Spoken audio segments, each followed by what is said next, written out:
Alright, so I took this little plastic fairing off. Those are how tiny the screws are.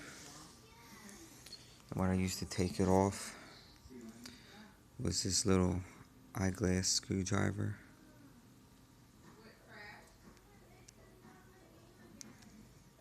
And it works just fine on the Phillips head because it's so narrow. So you got this interesting looking mess in front of you now. That's the battery in the front. That red is the power. The negative sided battery is the black one that's thicker. Those two are going to be thicker than the other wires. If you're getting power, that's great. The main thing we're going to be worried about is why the motors aren't working. Right? Why are my motors working? So, do myself a favor, get a little more light on the subject. Okay? So, you got this nice array of wires.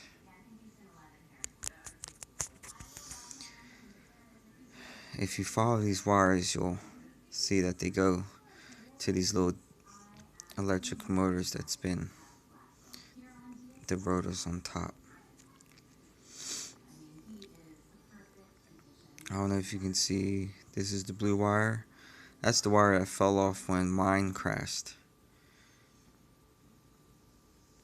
And I soldered it back to the lead it came off of.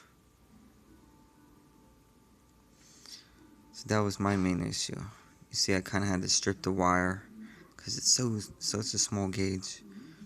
But that's the main problem with these things. These solders suck. So my front motor is going to have the blue and the red. Follow the wires down. It goes right in the circuit board. That powers the front. Now I don't know if this is the top or bottom rotor. I kind of tested it out last time, but I did it so long ago, I don't remember. Let's see, we have on the back side of this,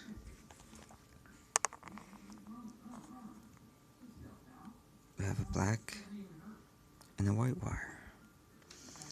And if you look on this circuit board here, you'll see the white wire comes in right next to the fat red wire, and then the black wires next to where the black wire is. One's thicker than the other. The one that came off is probably going to be the thinner one. If any of those are off, you're losing power to these motors here. Alright? I don't know how good you are at soldering, but you're going to have to get some skills real quick.